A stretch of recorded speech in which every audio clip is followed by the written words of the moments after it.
I mean, this is a threat of fire and rehire that you're putting in front of your workforce. I mean, it's here. You have to say that you are, because it's here.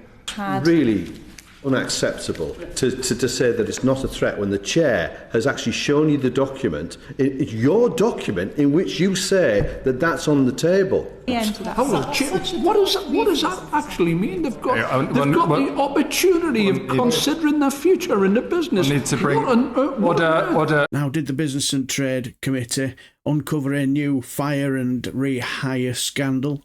Well, that's up for you to decide.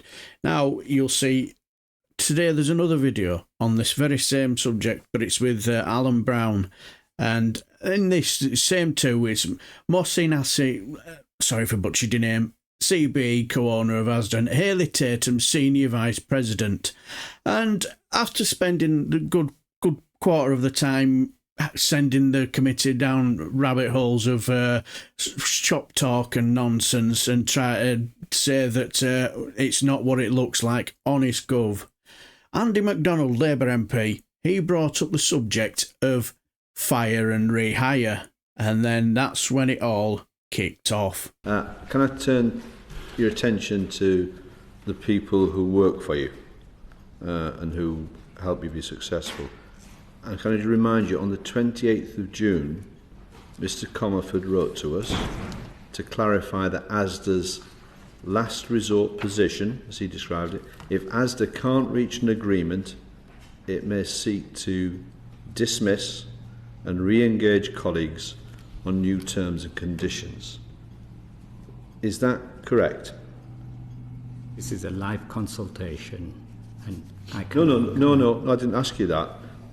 I'm asking you about Mr Comerford writing to us, and he gave us that clarification that the dismissing or re-engaging any Asda employee on new terms and conditions it will only apply as a last resort.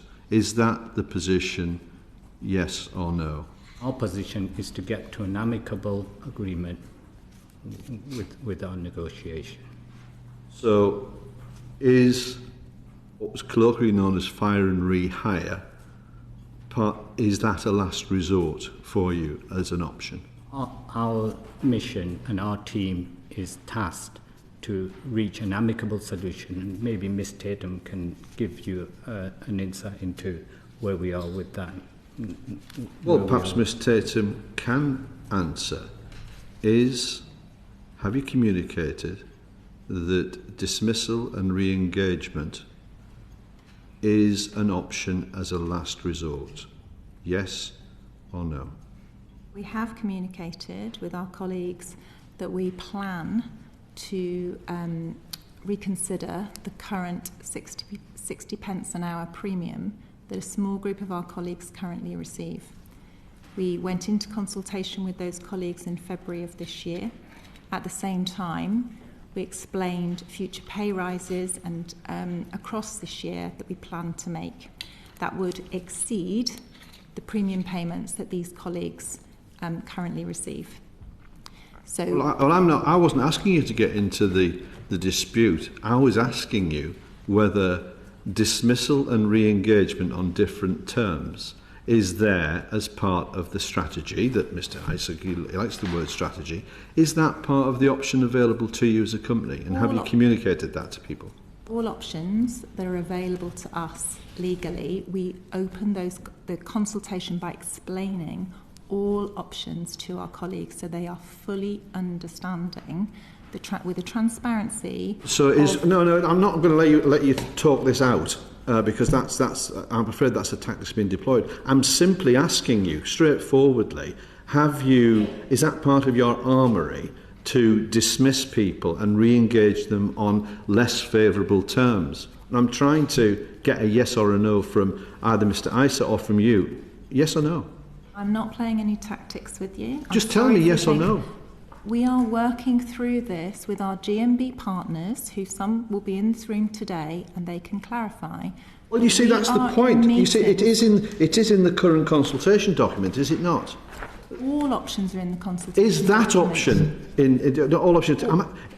It's like drawing teeth talking to this company. Why will you not answer a very straightforward question and then we can make progress? And I'm happy to make progress. As a last resort, as we get through our consultations with our colleagues, we will determine what action is the right outcome. We have not made any decision at all. This is a live consultation, as Mr. Issa and Mr. Comerford said. Last meeting was last week. The next one is still this week, still ahead of us on Friday.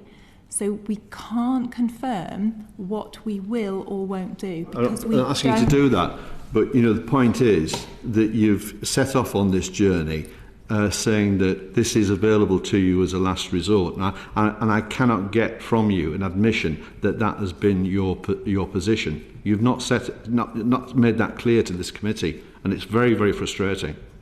I'm sorry if I'm coming across as Well, frustrating. you see, were you part of the Contract 6 consultation? I was. Yeah, that was in 2019. Asda used fire and rehire there, didn't they? What we did in 2019... Did you use fire and rehire? We entered into consultation with 118,000 colleagues. At the end... Did you use fire and rehire? I'm just going to answer your question, sir.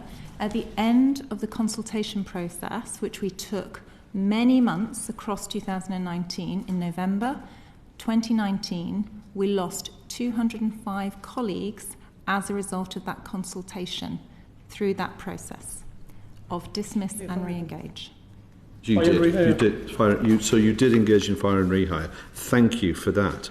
Have there been, Mr. Issa, I'll return to you, have there been any internal discussions either within TDR or Asda at a board or senior management level regarding future plans that may involve the use of fire and rehire? No. That hasn't happened?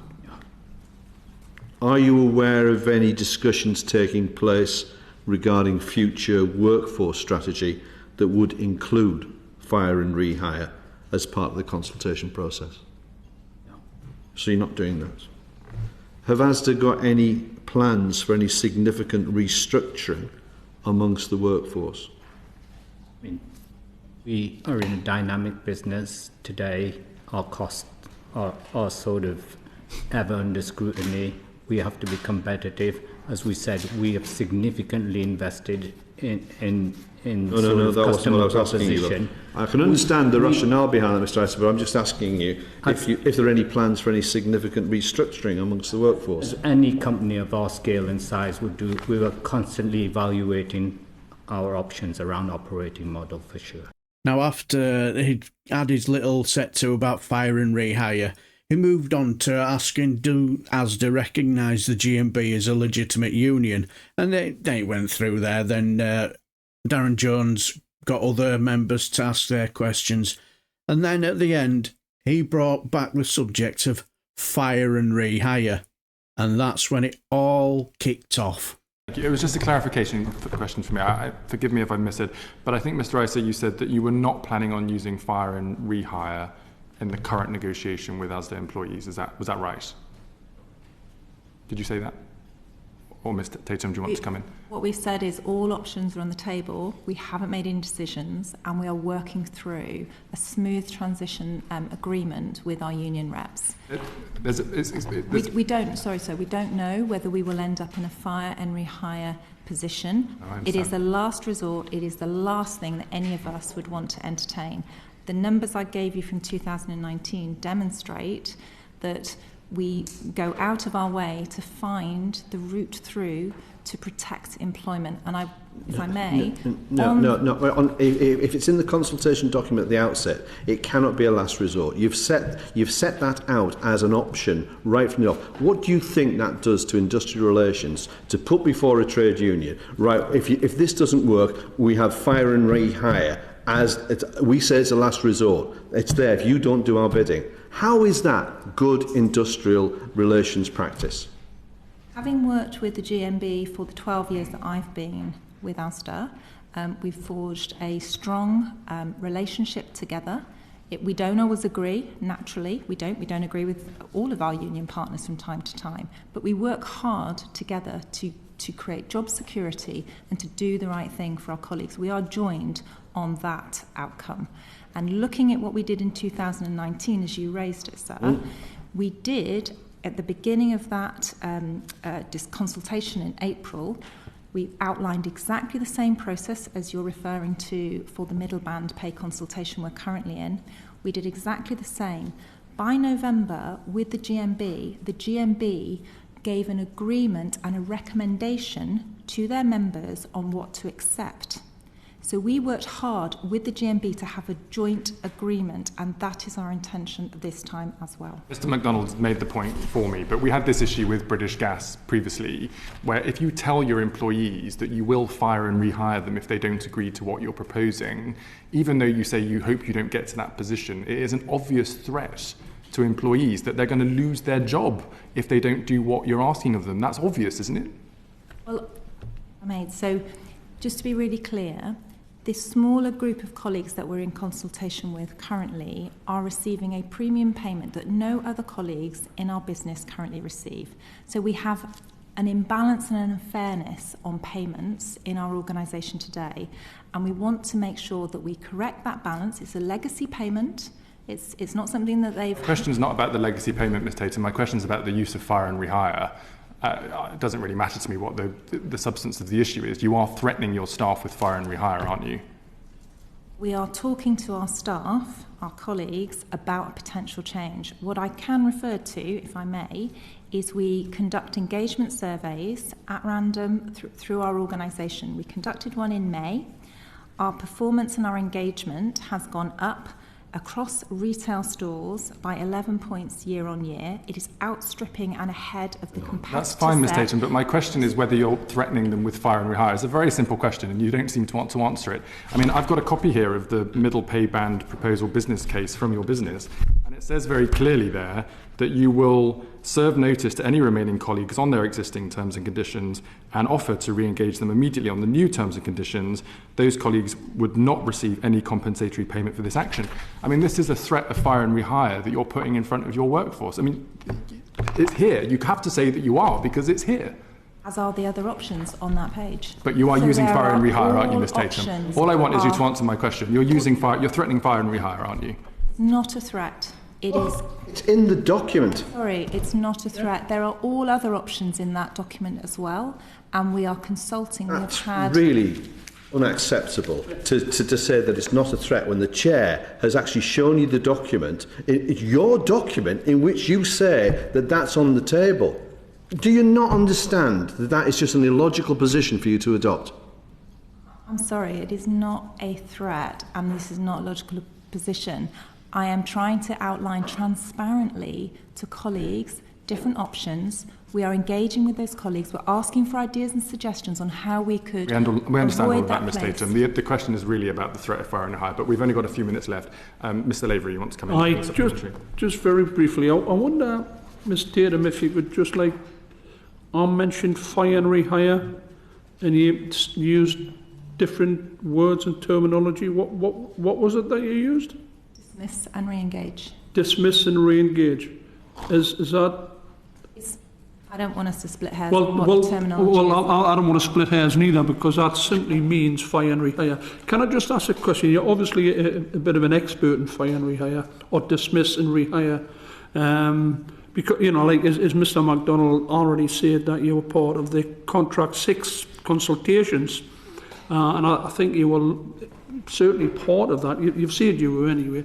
So you're a bit of an expert in this, and you understand exactly how it works. Can I ask you a really simple question? If somebody says that they're not prepared to accept what the company are saying, and you then decide, as a last resort even, that if people aren't prepared to accept the final offers, would they lose their jobs? Not in that place yet. Pardon me, sorry? We are not in that place yet. I'm not saying you. I'm saying, when you were leading the negotiations the last time, people lost their jobs. 205 people. 205 people lost their jobs. What a threat that must be, by the way. So what I'm saying is, we're not at that place now. We weren't at that place weeks before this happened to the 200 and odd people that lost their job. If people refuse to accept the reduction in pay, because that's what it is, it's a reduction in pay, will they lose their jobs? Can I just put you right on one thing? It is not a reduction in pay. Well, regardless. Yeah, regardless. Not I mean, a you're reduction taking in pay. 60. You're taking 60 Bring pence. their contracts to be consistent with other Why contracts. do you not increase? in our Why do you not organisation. increase the rest of the workforce to the level they are in instead of decreasing it? Anyway, will you answer my question, please? If we conclude our consultation at a collective level and then individual level, everybody has to have individual conversations. This is not a collective agreement. Once we've got through every single individual, those individuals could have the opportunity to consider their future in the business. Okay. If we enter that. What does that actually mean? They've got, Yeah, the opportunity of considering their future in the business. We'll need to bring What on earth- order. We'll need to bring the session to order. I'm afraid we're going round in circles, and may I say the witnesses are probably Yes, wasting the brief. committee's time.